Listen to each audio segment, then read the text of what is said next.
The universe is vast, cold, and without mercy. In the farthest reaches of the Imperium, beneath the fading light of the Astronomicon, there are those who live and die unseen. Men and women whose names were erased the moment they were condemned. They are the Penal Legions, human instruments of atonement forged from despair, drafted not to serve but to die. Theirs is a life of dirt and blood, of silence broken only by the hiss of lace guns and the rasp of rebreathers clogged with dust. They march beneath the same banner as the Astra Militarum, yet they are not soldiers. They are sentences given form. Expendable confessions sent to cleanse sin through fire. Somewhere between the trench and the void, they cease to be human, and yet sometimes a spark remains, a flicker of will, a memory of home, of a name once spoken without shame. Before we descend into their world, I need to be honest. My heart sank when I saw that nearly 90% of those who listen to these stories never subscribe. If you truly value these glimpses into the forgotten corners of the Imperium, please like and subscribe. That one small act keeps these tales alive and ensures that the memory of the condemned is not lost to silence. So stay, watch, bear witness. Because in the grim darkness of the far future, remembrance is the last act of mercy we have left. They came for me before dawn. The cell was a box of concrete and cold, its only light the thin strip that bled beneath the door. When it opened, the brightness was like a wound. I remember the smell before I saw them, ozone oil and that metallic tang that clings to flak armor. 2 guards entered, faceless behind their helmets, followed by a man in the crimson sash of the Commissariat. He did not speak at first. He only unrolled a parchment and read my name, the crime and the sentence. The words fell like hammer blows, and though I had heard them a dozen times before in my dreams, this time they carried weight. Conscription into the Penal Legions of the Astra Militarum, service until death or redemption. The door closed behind them with a sound like a final breath, and I was no longer a prisoner. I was property. They stripped us in silence. The tattoos came next. Hot needles dragging ink through skin, each mark a declaration of guilt. I watched the man before me flinch as the Aquila was burned into his chest upside down, a symbol inverted to mark our fall. No names were spoken. The guards forbade it. We were numbers now, etched into flesh. The chain links were fused at the wrist, binding 5 of us together like animals on a leash. When they herded us out into the loading bay, the air tasted of promethium and rust. Transports waited with their engines howling, the sound reverberating off the walls like distant thunder. We were packed into the hold, shoulder to shoulder, skin against metal. The light was a sickly red, pulsing with each rotation of the ship's ancient heart. I could hear sobbing somewhere in the dark, the sound quickly swallowed by the roar of takeoff. The floor trembled beneath us as the transport clawed its way into the void. I closed my eyes and tried to remember the sky of the world I was leaving behind, but it came to me only in fragments. Gray clouds, the scent of rain, a memory of warmth that already felt like a lie. Days passed, or maybe weeks. Time aboard the ship was an unbroken loop of hunger, noise, and the low growl of the warp drives. The air was stale with sweat and fear. Occasionally a servitor would glide through the narrow aisles, its vox grill rasping orders to stand, to kneel, to eat. The food came in blocks that tasted of dust and chemical residue. I chewed them without thought.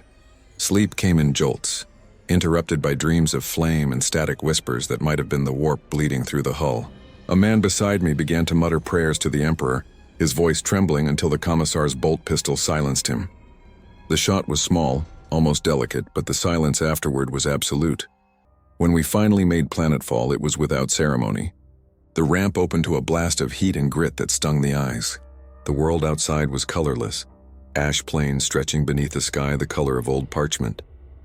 The wind carried the scent of burnt oil and the faint bitter tang of ozone from distant weapon discharges.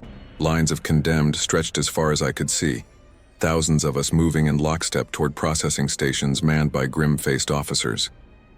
Their eyes never met ours. To them, we were cargo. We were issued uniforms dyed a dull brown, already stiff with old sweat. Each collar was fitted with a detonation clasp, cold metal resting against the skin just beneath the jaw. The tech priest who installed mine chanted Binharic prayers as he sealed the circuit, his mechadendrites whispering like snakes. "Loyal service brings the Emperor's mercy," he said in a voice stripped of tone. I wanted to ask what mercy meant to a man who no longer had flesh enough to feel it, but I said nothing. You learn quickly in the Legion that silence is safer than wit. When night came, the stars were wrong. I sat in the dirt, shackled to men I did not know, and listened to the hum of the encampment. Somewhere nearby, engines purred, loading cargo or corpses. It was hard to tell which. The wind carried with it the distant chant of priests blessing our weapons or perhaps our graves. I felt the collar's weight against my throat and wondered if it was better to die quickly beneath its spark or slowly beneath the weight of obedience. They marched us at dawn. The horizon glowed with a pale light that did not warm. Ahead lay the battlefield, an expanse of ruin where the Emperor's will was measured in blood. As we moved, the line of condemned stretched into infinity, a river of flesh feeding the machine of war. Each step ground the dust deeper into our skin until it became part of us. Someone stumbled, and the overseer's whip cracked through the air. No one looked back. The week did not last long here. By the time the first shots echoed in the distance, I had forgotten my real name. I only knew the number burned into my arm and the rhythm of the march that would carry me toward oblivion. The sky above was bruised purple with smoke, and the faint gleam of orbital fire traced across it like dying stars. I remember thinking that the light looked almost beautiful. The Penal Legion was no army of heroes. We were the forgotten, murderers, deserters, thieves, but in that endless line of broken men, something unspoken bound us together. Maybe it was fear. Maybe it was the shared knowledge that none of us would ever see home again. Yet beneath the weight of our chains, a strange calm took hold. The march had no end, no purpose beyond motion itself. But in that motion there was a kind of absolution. The condemned were already dead. Everything after was borrowed time. The first order came through the Vox, a voice cold and mechanical, naming us by number, directing us toward the front. I tightened my grip on the lasgun they had given me, its power cell humming faintly. Around me the others did the same, eyes hollow yet alert. We stepped into the haze of war, swallowed by the noise of engines and artillery, by the promise of death. Somewhere deep within, a single thought flickered, fragile and fleeting. If I must die, let it mean something, even if no one remembers. The march of the condemned had begun. The first thing I learned on the front was how to breathe through mud. The trenches were shallow scars carved into a landscape already wounded beyond recognition. Every wall oozed with water and filth. Every step sank you deeper into the stench of rot and oil. The air was thick with smoke, and every inhalation scraped the throat raw, tasting of iron and promethium. When the wind shifted, you could smell the bodies buried just beneath the sludge, their decay masked only by the chemical sharpness of the battlefield. We ate, slept, and bled in that same mud until we no longer noticed its weight. Our overseers walked the lines above, silhouettes against the gray light, bolt pistols gleaming like judgments. They spoke through Vox amplifiers that crackled with distortion, voices stripped of humanity.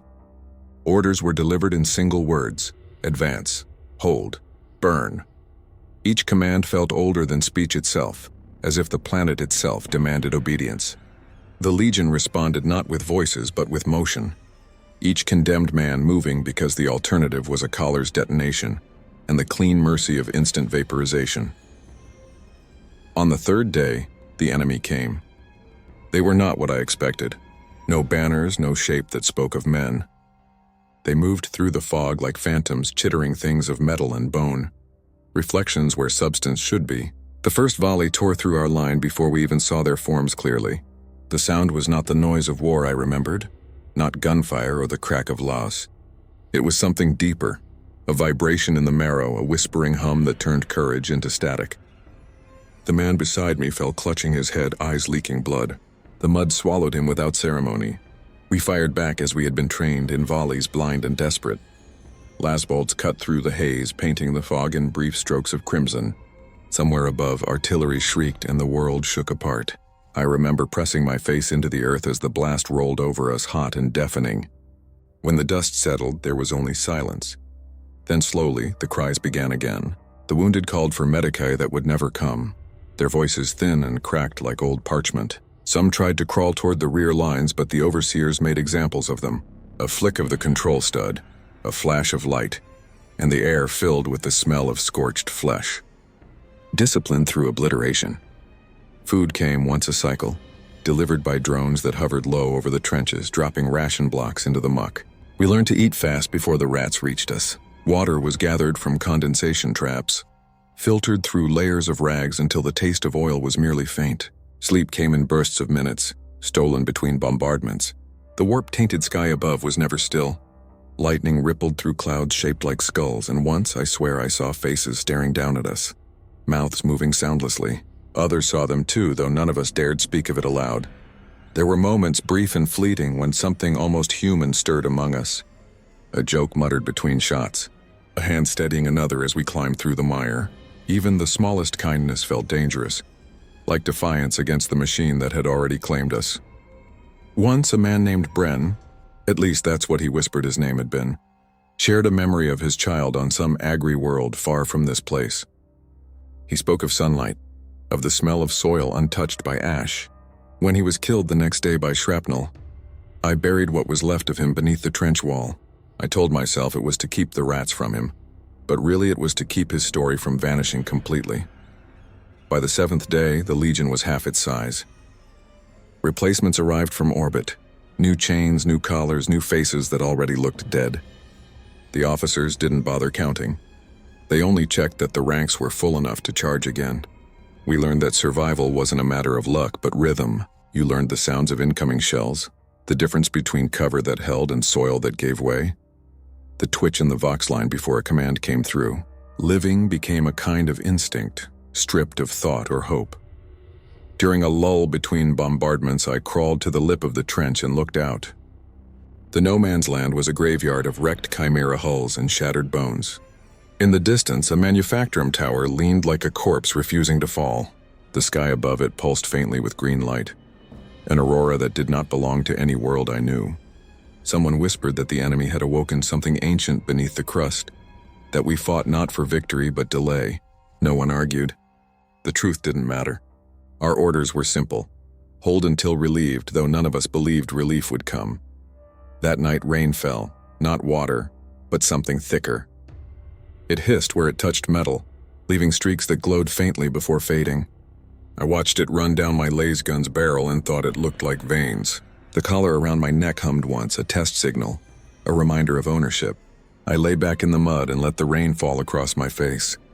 It tasted like copper, like blood. I realized then that this was how the Legion lived, not in glory or redemption, but in repetition. Each day a copy of the last, each breath a small defiance against the inevitability of command. The Emperor's light felt very far away out here, dimmed by smoke and distance. Yet for a moment, staring at that strange, luminous rain, I almost believed that somewhere beyond the ruin and the rot, someone was watching, maybe not to save us, but simply to remember. When the horn sounded at dawn, calling us to rise and march once more into the waste, I wiped the mud from my eyes and stood. My legs trembled, but I did not fall. Around me, the condemned lifted their weapons, their movements sluggish but unbroken. The taste of dirt and blood lingered on my tongue, grounding me in the only truth that mattered.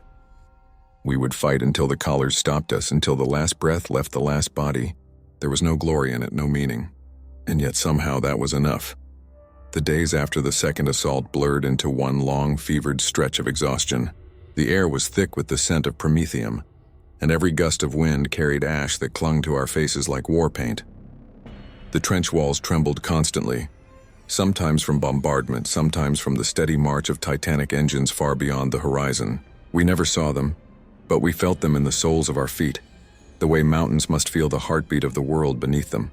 Those were the moments when fear and awe were indistinguishable. Our overseers changed shifts without a word, their armor marked with fresh dents and streaks of blood not always their own. The commissar, ours was named Varro, spoke little, and when he did, his words were surgical, precise. "You are already dead," he told us once, pacing along the firing step. "Every breath you take from this moment forward is a gift from the Emperor. Do not waste it." No one dared laugh. Some bowed their heads, others simply stared. It wasn't faith that held us. It was the cold understanding that death was patient and Varro was not. The collars were omnipresent, their faint hum blending with the static of the Vox. Every movement reminded you of the thin edge between existence and nothingness. There were stories whispered in the dark, of men who found ways to trick the detonators, to jam the control signals, or shield themselves behind debris.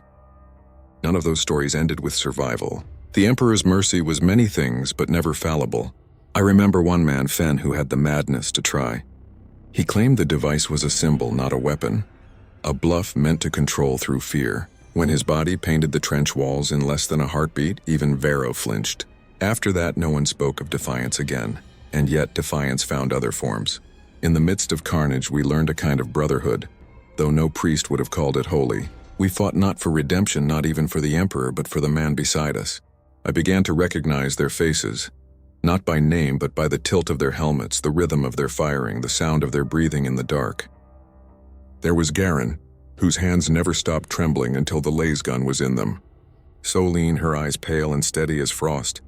And Vek, the silent one, who had once been an officer before disgrace brought him here. We did not need words. In the Legion, action was the only language left. When the next offensive came, it was not announced. One moment we were waiting beneath the dead sky.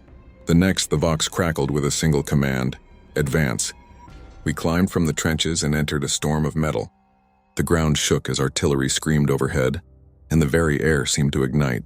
Men fell without sound, vaporized by blasts too bright to comprehend. We charged anyway, laser guns snapping in a rhythm that drowned thought. I remember seeing Vek ahead of me, his chains dragging, his movements exact and deliberate as if the chaos obeyed him.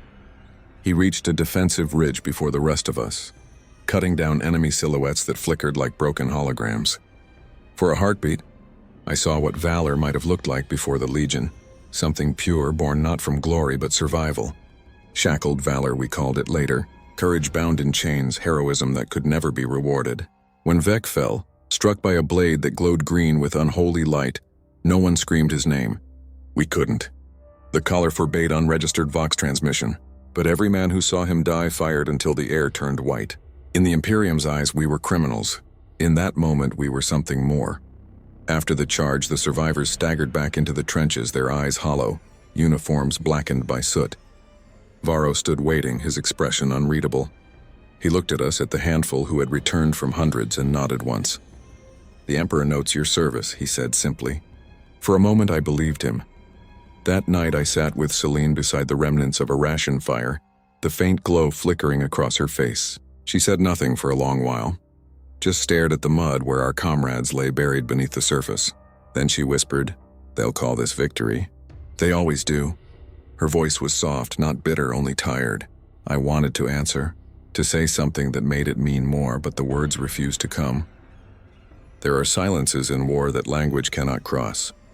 Later, when sleep came, it was full of ghosts. I dreamed of the march again, but this time the collars were gone, and the faces of the condemned shone with a strange light. They walked not as prisoners, but as warriors.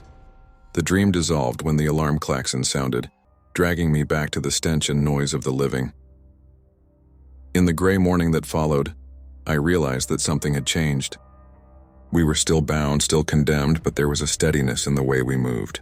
The Legion no longer waited for orders to survive. It acted as if driven by a shared pulse. Even the overseers noticed, their expressions wary beneath their visors. It was dangerous, that kind of unity.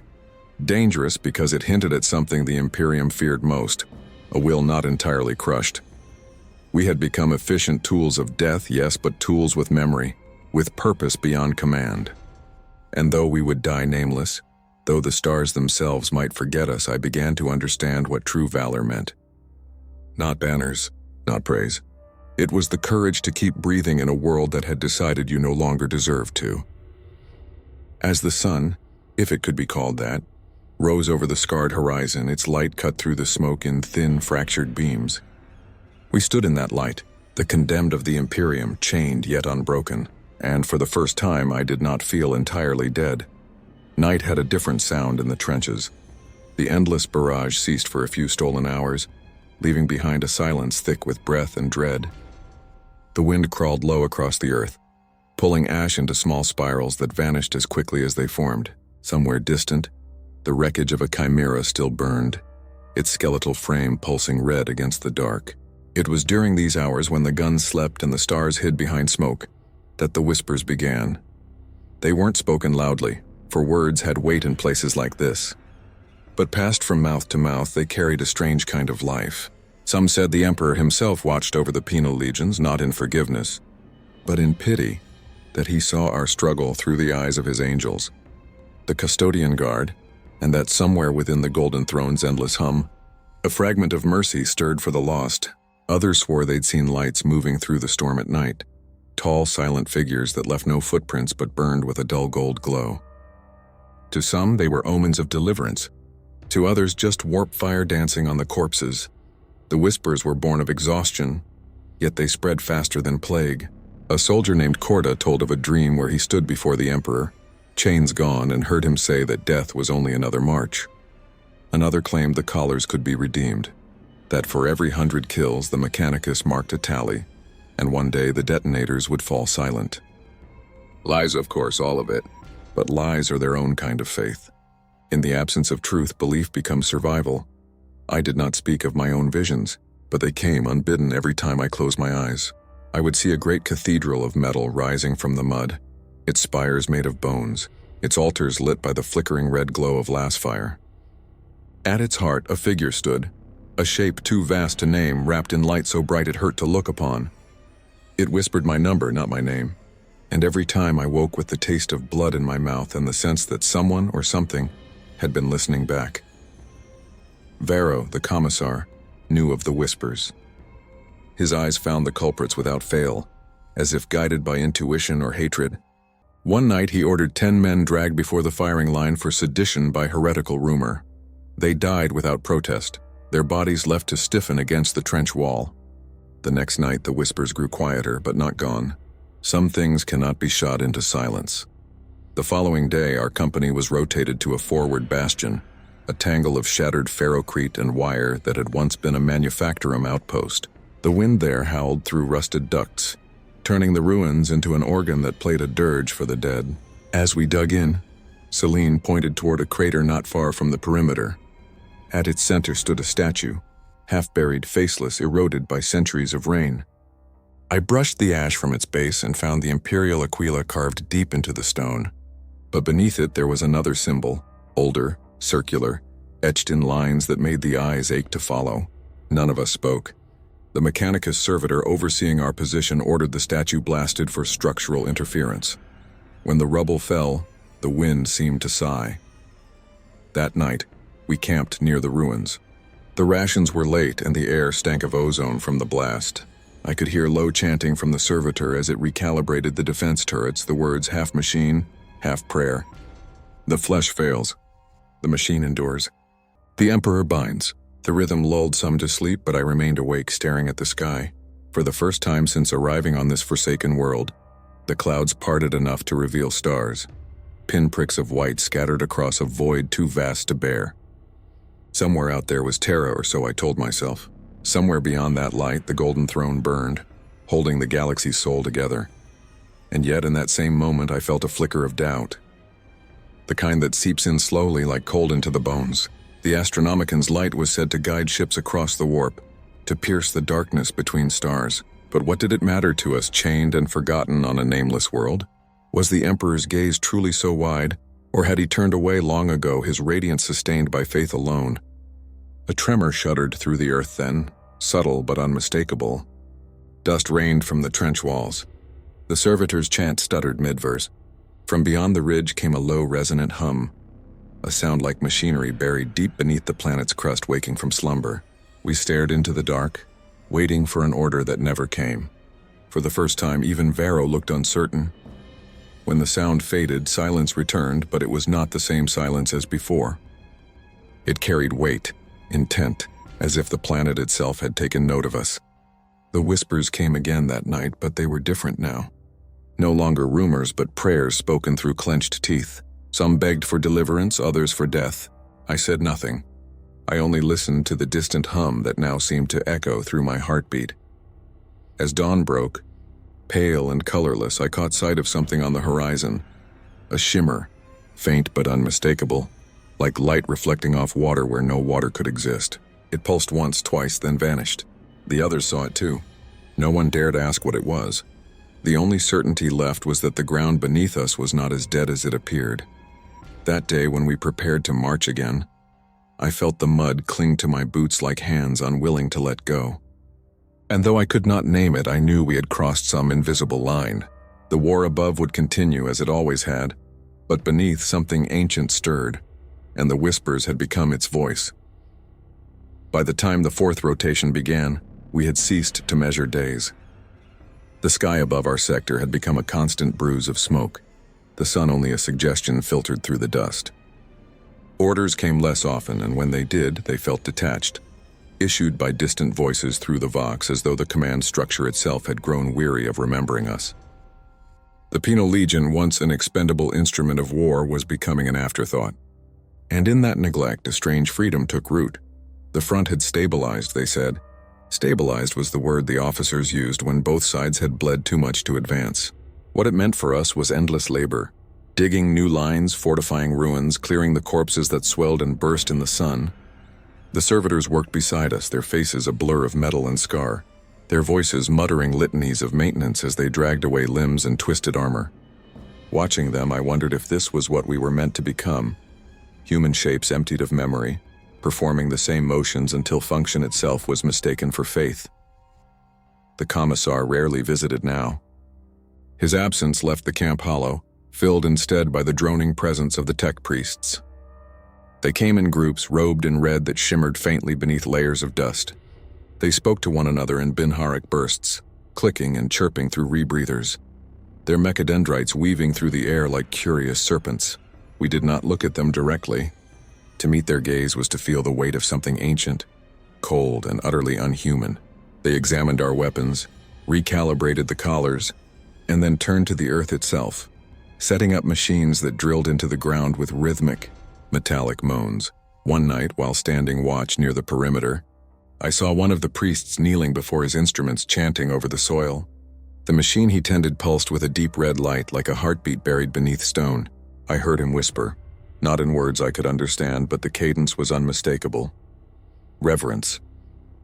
I realized then that he was praying, not to the Emperor but to the machine, to the active operation itself, perhaps to whatever it was they had found beneath the surface. Rumor had it that the world we fought upon had once been a forge planet, lost to record after some ancient catastrophe.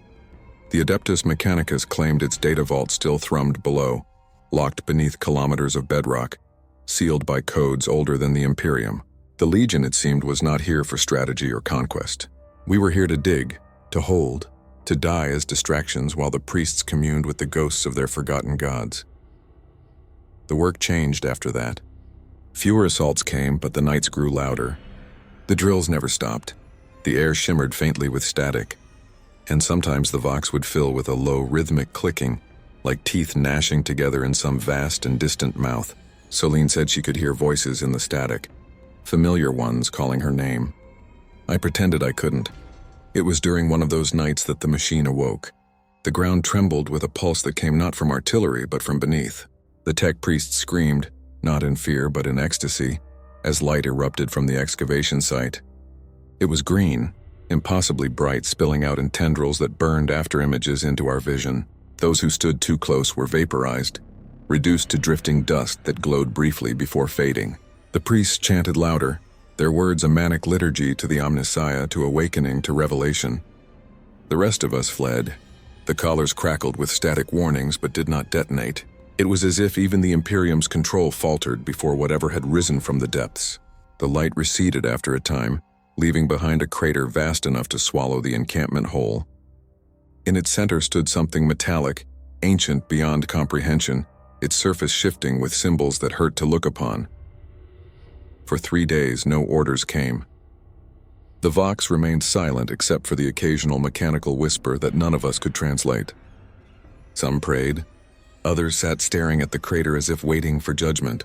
I found myself thinking of the Emperor, not as the radiant god the ecclesiarchy described, but as a machine himself, vast and silent, sustained by faith and sacrifice. Perhaps this was his mirror, another engine of eternity built to endure until meaning itself wore away. On the 4th day, a lone servitor approached the trench.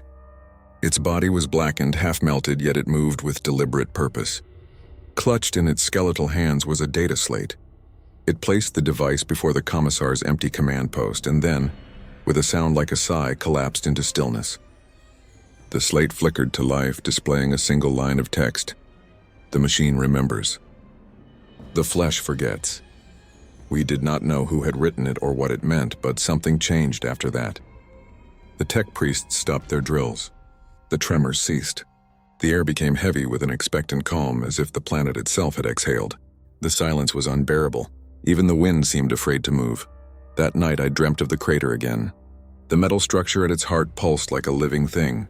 I heard it whisper in a voice both mechanical and human, asking not for worship but for memory. I woke with tears on my face, though I could not have said why. Perhaps I had begun to understand what the machine spirit sought, not adoration but acknowledgement. To exist was to be remembered. To be forgotten was death. When dawn came, the light was a pale gray that seemed to reveal nothing at all. Around me, the Legion stirred in uneasy silence. Some said the Emperor had shielded us, that the priests had sealed the abomination once more. Others claimed it still lived beneath, watching, waiting. For the first time, I didn't care which was true. I only knew that the war had changed shape again. Above us, the sky flickered with orbital fire. Somewhere, new orders were being written, new names crossed out. The machine that forgets would go on turning, and we, its condemned gears, would grind within it until even our bones were dust. Still, as I looked toward the horizon, where the faint shimmer of that buried light still glowed, I could not shake the feeling that something had remembered me. The order to advance came without warning, delivered through the Vox in a voice that did not sound human. There was no briefing, no prelude of artillery, no promise of support. Just that single metallic syllable, advance, and the Legion rose as one, like puppets yanked by unseen strings. The air itself seemed to resist us. The ground vibrated faintly beneath our boots, pulsing with a rhythm that matched no living heartbeat. The crater behind us smoldered like a wound that refused to close, its light now faint but constant, bleeding through the fog in sickly green veins. We moved across the wasteland toward an enemy we could not see. The sky had turned the color of gunmetal, and ash drifted in slow spirals through the air. The horizon flickered with heat haze and the dull glow of dying fires. Somewhere in that murk, movement rippled, a suggestion of figures gliding across the plain, their forms wrong, too smooth, too deliberate. Then came the sound. A droning, harmonic wail that pressed against the inside of the skull until thought itself became painful. When the first of them emerged from the mist, I thought it was a statue. The figure moved with an impossible precision, its metal limbs glinting faintly beneath layers of dust. Green light burned in its hollow eyes, and its weapon hummed with the same frequency that haunted the air since the awakening. Necrons, the word rose in my mind like a prayer turned curse. We had heard rumors, ancient machine legions buried since before the Imperium's birth, but rumor had never prepared us for their stillness. They did not breathe, did not bleed. They simply advanced, and reality itself seemed to buckle around them. The Penal Legion met them with lass fire, volleys of red light cutting through the haze. For a moment the field lit up like dawn, but when the glow faded, the machines still stood. Their armor absorbed the heat, their forms repairing as fast as we could wound them. The first rank of condemned was erased in seconds, their bodies turning to ash under the green arcs of Gauss fire. The air filled with screams and static. The collars detonated at random, triggered by overload or panic. Each explosion another punctuation in the Emperor's grim litany. I remember firing until the power cell went dry, the laser gun vibrating in my hands. Garen fell beside me, his jaw half gone, eyes still blinking as if disbelief alone could hold him upright. Soline dragged him behind a half-collapsed barricade, her face streaked with soot and blood. "They don't stop," she said, voice flat. She was right. The Necrons advanced in silence, step by step, methodical as clockwork. Every motion they made felt rehearsed, inevitable. And yet amidst that horror something stirred in me, a clarity that cut through the noise. The realization that this was the Imperium's design all along. Not victory, not conquest, just continuation. We were not sent to defeat them. We were sent to slow them, to feed the machine with flesh until the numbers balanced again. The Emperor's wars were never won. They were simply maintained. When the second wave came, the air burned. Overhead, Valkyries screamed low, dropping canisters that burst in storms of phosphor and flame. The ground boiled, and for a heartbeat, the Necrons faltered. In that opening, we charged. Not from courage, not from orders, but from something primal, a need to prove that we still lived. I remember the feel of the mud sucking at my boots, the sound of my breath rasping against the inside of my mask, the sting of heat as debris tore through my sleeve. We met them in the haze. My laser gun was empty, so I swung it like a club. It struck one of the machines across the head, shattering the casing but not the movement. It turned to me, slow and inexorable, its eyes pulsing brighter. Its hand closed around my shoulder, metal grinding through armor, and I felt bone crack. Then before the final blow came, a figure stepped between us. Vero, the commissar. His coat burned along the edges, his bolt pistol gone. His sword drawn and blazing with blue light from the power field. He moved like a man possessed, each strike carving through the alien metal with impossible precision. When the Necron fell, its body dissolving into nothing, Vero turned to me. His face was bloodied, but his eyes were fierce. "Stand," he said. "You don't die here." Then he was gone again, into the fire and fog. I rose because he had told me to. Around me, the Legion was still fighting, ragged, hopeless, beautiful in its futility. Men and women who had once been thieves, murderers, heretics, now stood shoulder to shoulder against gods of metal and light, shackled valor, reborn in defiance. We would not win. We knew that. But we would deny the void the satisfaction of silence. By dusk, the field was a graveyard of smoke and ruin. The Necrons withdrew as suddenly as they had appeared, vanishing into the mist without sound. Whether they had tired of us or simply finished their purpose, I could not tell. The few of us left standing did not cheer. We only listened to the wind moving through the wreckage, the slow cooling of metal, the faint whisper of the collars resetting. Later, as we gathered what remained of the wounded, I found Vero's sword half buried in the dirt. There was no sign of him, no body, no ashes, only the weapon and a torn scrap of his sash. I picked it up and held it for a long time, feeling the hum of power fade beneath my fingers. Perhaps he had died. Perhaps he had simply walked away. In the Imperium, disappearance and sainthood were often the same thing. That night, no one spoke. The stars returned, sharp and cold, reflected in the black pools of oil and blood. I sat beside Celine, watching the horizon where the machines had gone. "Do you think they remember us?" I asked. She looked at me for a long moment before answering.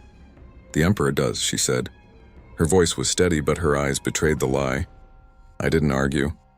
I only nodded and looked back to the empty plain, where the fires had burned out and the world had gone still again. We had fought for nothing, but in that nothing, we had found something the Imperium would never understand. A truth carved in the dirt, written in blood. That even in the face of gods, humanity endures, not because it must, but because it refuses not to.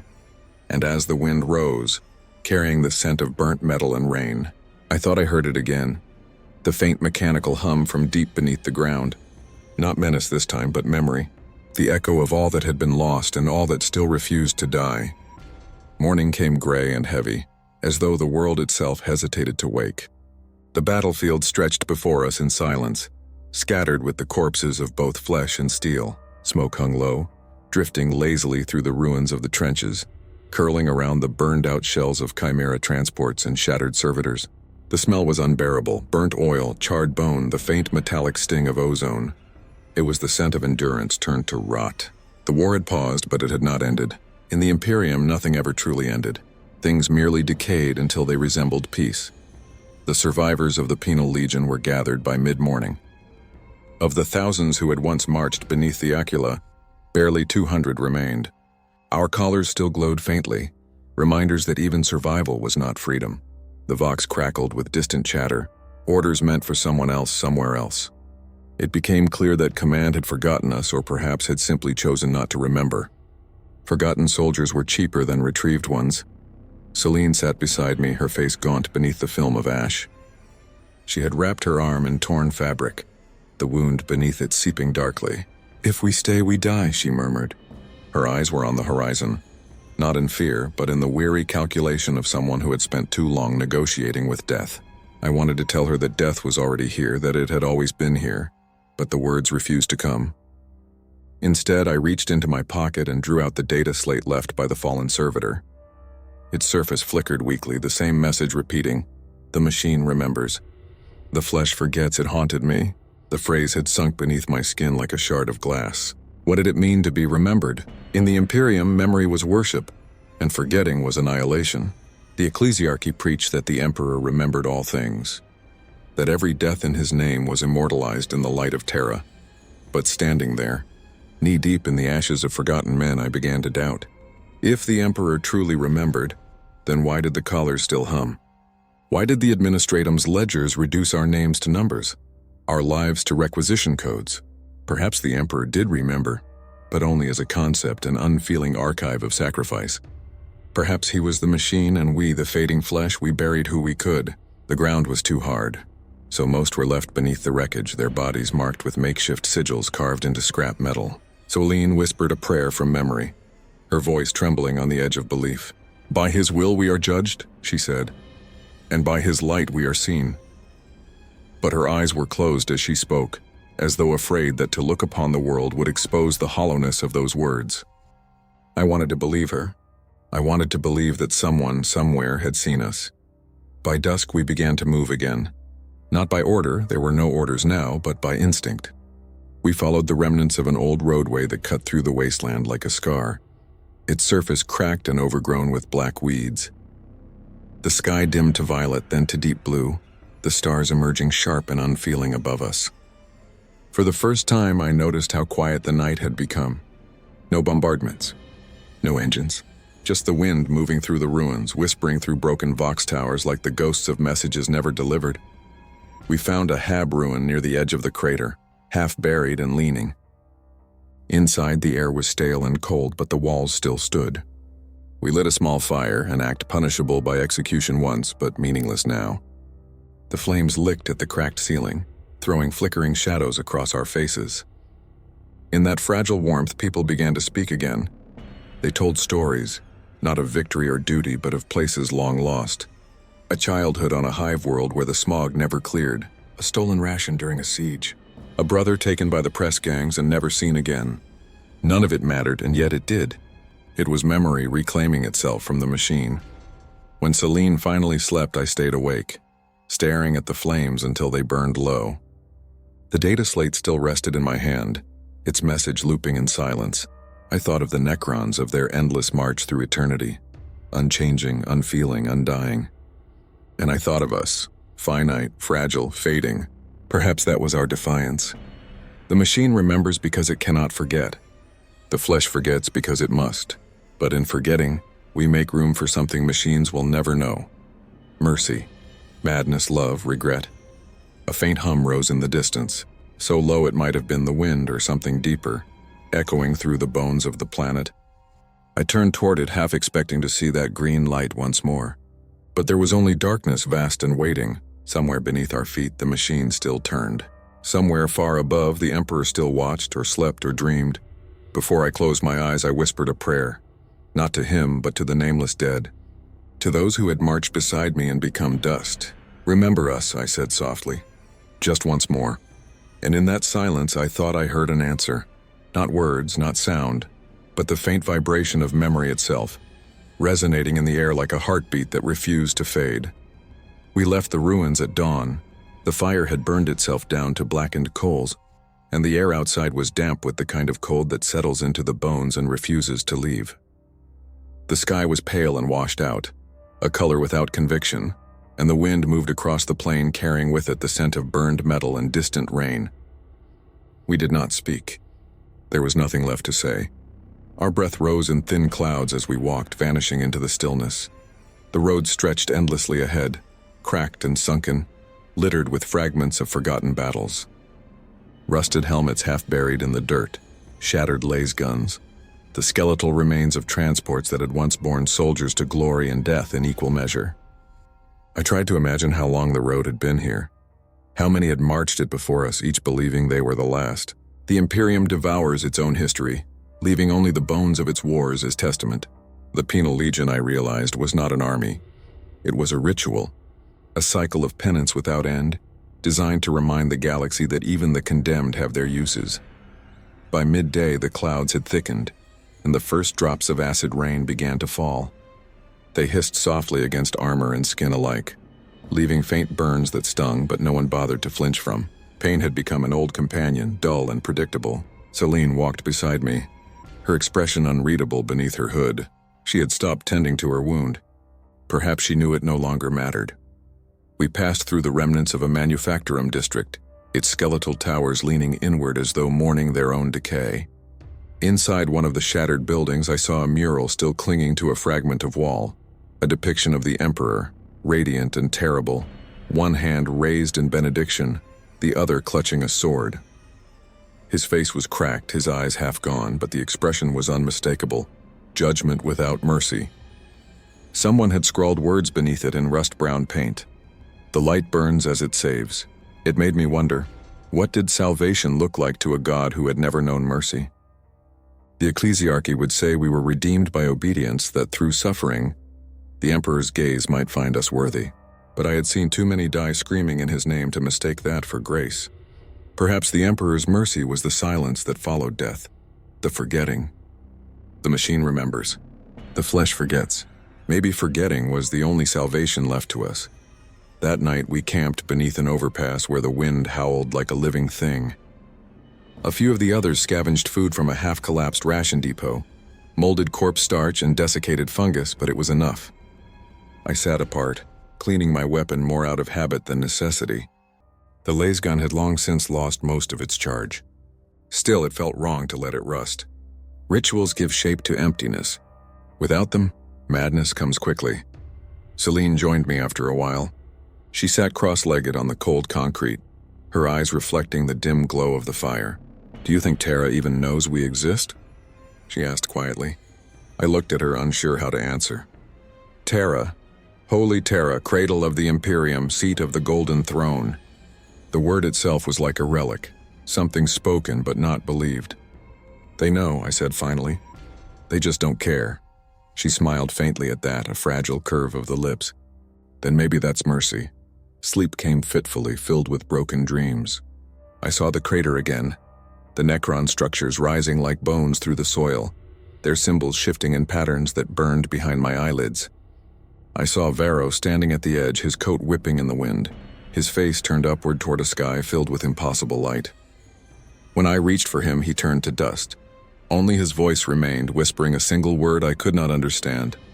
When I woke, dawn was breaking, red and sharp along the horizon. The fire had gone out and Celine was gone.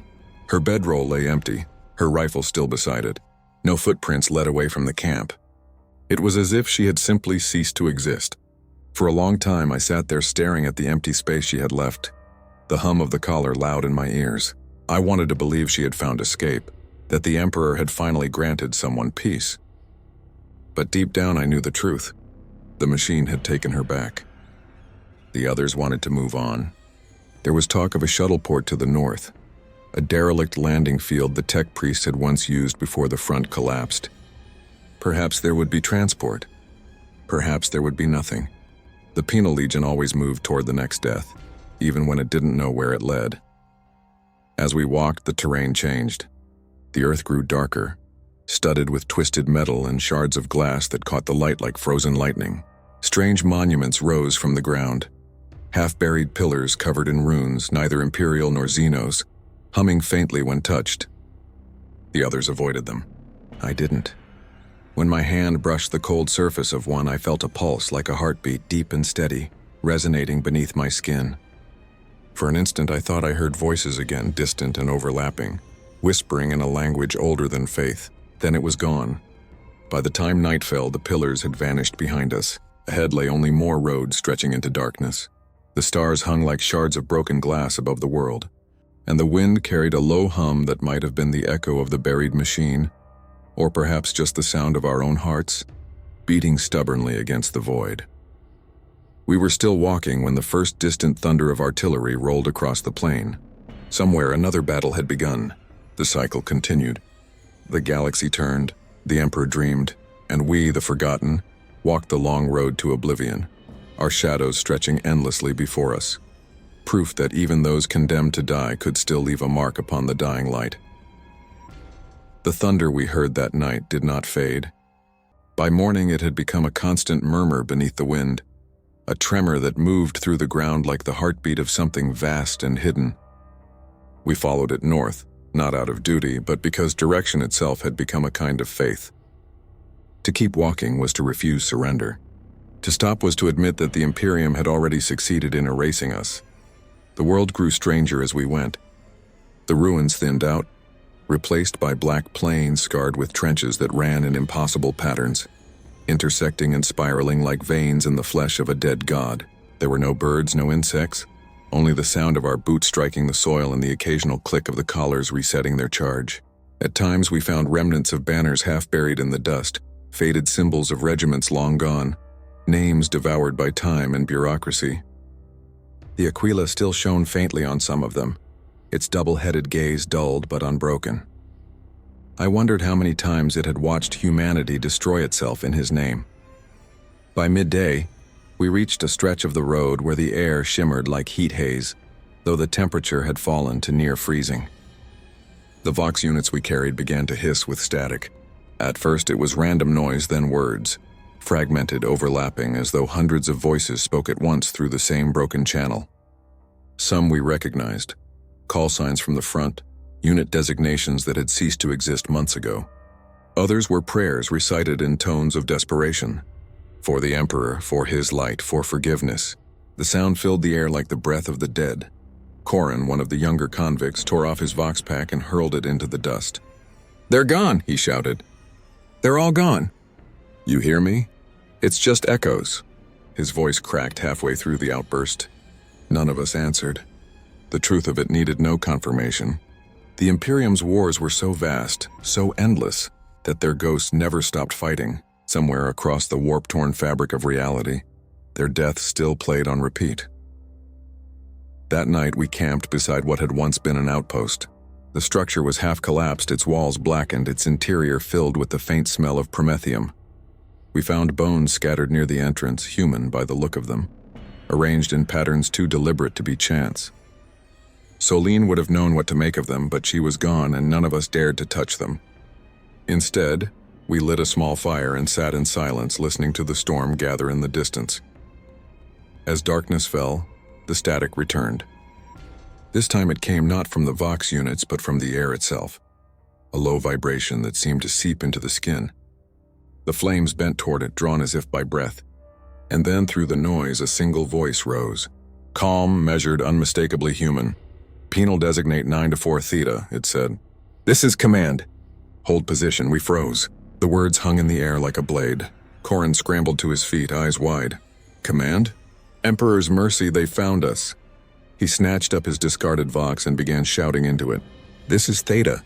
"We're alive!" The voice cut him off. "Hold position," it repeated. "Judgment inbound."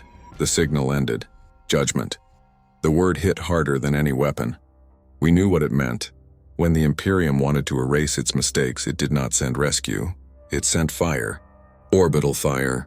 Cleansing, absolute, merciful only in its swiftness. Corin sank to his knees, his face a mask of disbelief. No one moved. No one spoke. Minutes passed. The sky remained still. Then the first light appeared. High above, a single point glimmering through the haze. It grew brighter, whiter, until it burned like a second sun. We braced for impact that never came. Instead, the light flared once, then fractured into 1,000 streaks that drifted downward, silent as falling ash. When they touched the ground, they did not burn. They pulsed. The plane began to glow faintly, lines of light tracing the shapes of the trenches, connecting them into vast sigils that stretched to the horizon. The earth vibrated beneath us, and the static in the air coalesced into something almost melodic, a hum that resonated in the bones. The dead were speaking, not through words, but through the planet itself. One by one, the others rose. Some began to cry, others to laugh, their expressions breaking beneath the weight of whatever they felt. I stood still, unable to move as the light crept toward my feet. It wasn't heat. It was memory. Every battle, every death, every scream of defiance layered together into something that transcended understanding. The machine remembers. The flesh forgets. But for this moment, the flesh remembered too. I saw them. Faces I had thought lost forever. Varro, standing tall in the firelight. Solene, her eyes calm, unafraid. Garen, Corin, the nameless thousands who had marched beside me. They weren't ghosts, not in the way the ecclesiarchy described them. They were impressions, echoes left behind in the fabric of reality, fragments of will refusing to fade. The Imperium had tried to forget them, but the world itself had not.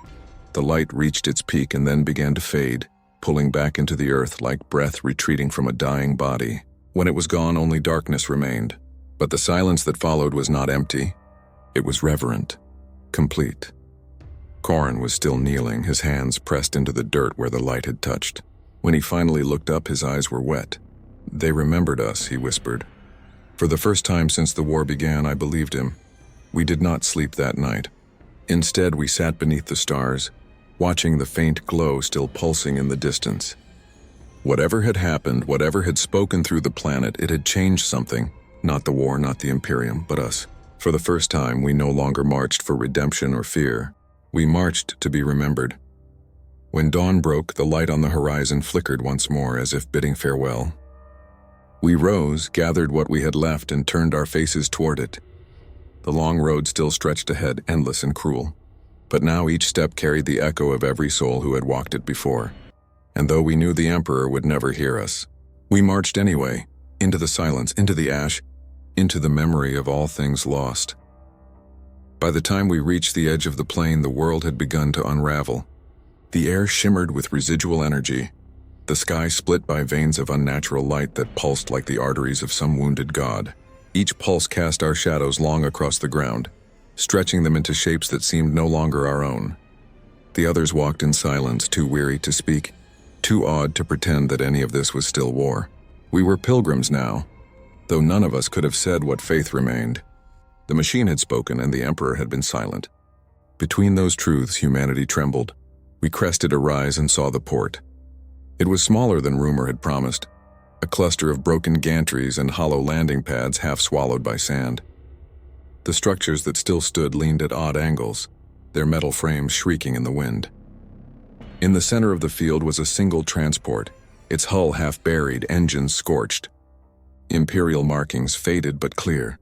It had once been a troop carrier, the kind used to ferry soldiers to the front and bring back what the administratum called salvageable resources. None of us spoke as we approached. The door hung open, fused in place. Inside, the air was thick with the scent of machine oil and decay. Rows of seats lined the walls, each one filled with the skeletal remains of soldiers still strapped in. Their armor was unmarked, their collars identical to ours. Someone, perhaps an officer, had etched words into the bulkhead above the cockpit. We were never meant to return. It was not despair in those words, but acceptance, a kind of peace I could almost understand. Corin moved among the bones, searching perhaps for identification tags or proof that any of this had meaning. He stopped when he reached the cockpit. The pilot's remains were still there, hands resting on the controls, head bowed as though in prayer.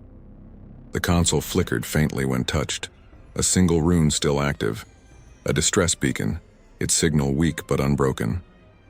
We stood around it in silence, listening to its faint, rhythmic pulse.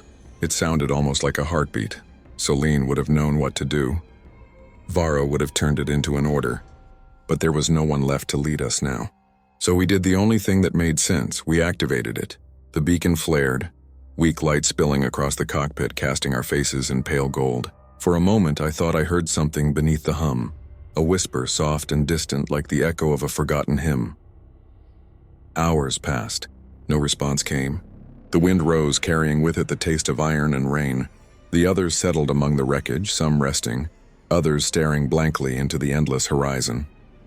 I sat near the open door, watching the storm build in the distance. The light that had once filled the sky was fading, replaced by rolling clouds that burned red along their edges. It looked like the closing of an eye. When darkness fell, the storm reached us. It came not as rain, but as ash, a slow, deliberate fall that covered everything in a thin gray film. The fire we built hissed and died within minutes. There was no thunder, only the steady whisper of falling dust. I looked at my hands and saw them disappear beneath it, as though the world itself had begun to erase us. And yet, for the first time, the thought didn't frighten me. Corin sat across from me, his face half hidden by shadow. "Do you think anyone will find us?" he asked.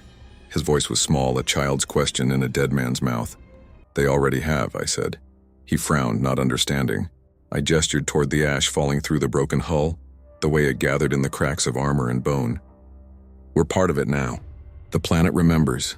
He was quiet for a long time after that. When he finally spoke, his voice was softer. Then maybe that's enough. We stayed that way until sleep claimed us one by one, the sound of the beacon still pulsing faintly through the silence. In my dreams I saw Terra, not the golden spires the priest described, but a world of shadow and fire, its surface cracked, its people bowed beneath the weight of eternity. I saw the Emperor upon his throne, neither alive nor dead, eyes closed, hands resting on the arms of his seat. Around him, voices whispered prayers that no longer reached their destination. And beneath the throne, deep within the crust of that dying world, I saw the same green light we had awakened here, pulsing in time with his failing heart. When I awoke, the beacon had gone dark. The air was still, the storm passed. Corrin was gone. I found his collar lying in the dust, its charge light extinguished. There were no tracks, no signs of struggle. Only the faint imprint of a hand pressed into the ash beside where he had been. I touched it once, and it crumbled beneath my fingers. I walked out onto the landing field. The sky had cleared, revealing stars sharper and brighter than I had ever seen. They stretched across the heavens like scars, cold and indifferent. Yet beneath their light I felt something almost like peace. The war would go on. The Imperium would endure. The machine would remember. But somewhere in the endless ledger of sacrifice, a record would remain, a ghost entry, a forgotten number, proof that we had once existed. I looked back at the wreck, at the bones and the beacon, at the dust swirling in the faint wind. Then I turned toward the horizon, where the faint shimmer of dawn had begun to rise, the first light of men, fragile and defiant against the void. And for a moment, just one, I thought I could hear their voices again. Not screaming, not praying, simply whispering as the ash settled around me. We endure. The words faded into the wind, leaving only silence. But in that silence, there was something vast and unbroken, something that no emperor, no machine, no god of metal or flesh could ever truly erase. The memory of men, the light that refuses to die. Long after the fighting ended, long after the last transmission faded into static, and the final breath of the condemned was swallowed by dust, the world endured. It did not heal. It did not bloom. It simply persisted, a monument of ruin orbiting a sun that burned too faintly to remember warmth. The trenches filled with wind-blown ash, the wrecks rusted to the color of dried blood, and the bones of soldiers merged with the soil until the two were indistinguishable. The war had left no victors, only residue. Centuries passed in silence. The Administratum erased the planet's designation from its records, another loss written off to bureaucratic indifference. Maps changed, crusades shifted, and new heresies rose to replace the old. But still the planet turned, its barren surface whispering beneath the cold stars. The machine buried in its depths slumbered once more, its circuits pulsing faintly in the dark, feeding on memory and silence alike. Then, one day, if such things could still be counted in days, a new light came through the void. A ship descended sleek and untouched by the grime of war. It bore the sigils of the Adeptus Mechanicus, freshly painted and unmarred. Its engines roared like hymns as it broke through the planet's dead atmosphere and settled on the cracked surface with reverent care. From its belly emerged robed figures, their metal limbs clicking in precise rhythm. They moved across the wasteland without hesitation, scanning the air, the ground, the silence. They found the wreck of the transport, the collapsed manufactura, the traces of the trench lines half swallowed by time. They recorded everything. No emotion touched their voices. To them this was data, useful, clean, untouched by grief. One of the Magos knelt where the crater had once glowed and pressed a servo hand to the ground. The earth responded with a pulse faint but steady. The machine still lived. The Magos tilted its head, Vox grill hissing softly. Confirmed. Subterranean resonance. Designation, unknown pattern. Organic signatures, nil. It paused, then turned to one of its servitors. Mark this site for reclamation. The servitor obeyed, driving a small beacon into the soil. Its light flickered once, then stabilized, a new heartbeat, artificial but enduring. The Magos lingered a moment longer, its head cocked as though listening to something only it could hear. Somewhere beneath the surface, a memory stirred, a pulse of data, ancient and fractured, traveling through forgotten circuits like a final breath. Words, distorted by centuries of decay, whispered across the machine spirit's network. We endure. The Magos froze. Its optics flickered, the faintest tremor passing through its frame.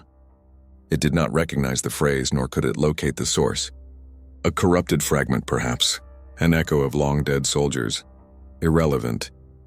Yet, as it rose to return to the waiting ship, the words repeated, softer now, fainter, carried through the hum of the wind. We endure. The Magos turned its head once more toward the horizon, where the pale dawn bled into the endless gray. For a moment it almost seemed to hesitate, as though some part of its buried humanity stirred beneath the layers of metal and ritual. Then, without a word, it walked back into the transport and the engines roared to life. When the ship lifted off, the ash it displaced swirled into the air like ghosts rising to watch. The beacon's light burned steady, a single golden point against the gray. The machine beneath the earth pulsed once in perfect rhythm, and though no human eyes remained to see it, no living hearts to feel it, the planet remembered. For memory is not mercy. It is not grace. It is the proof of existence, the echo that refuses to fade, the whisper that outlives the flesh, and in that echo, the Legion marched still, their steps silent, their faith unbroken, their light eternal. Even in death they endured.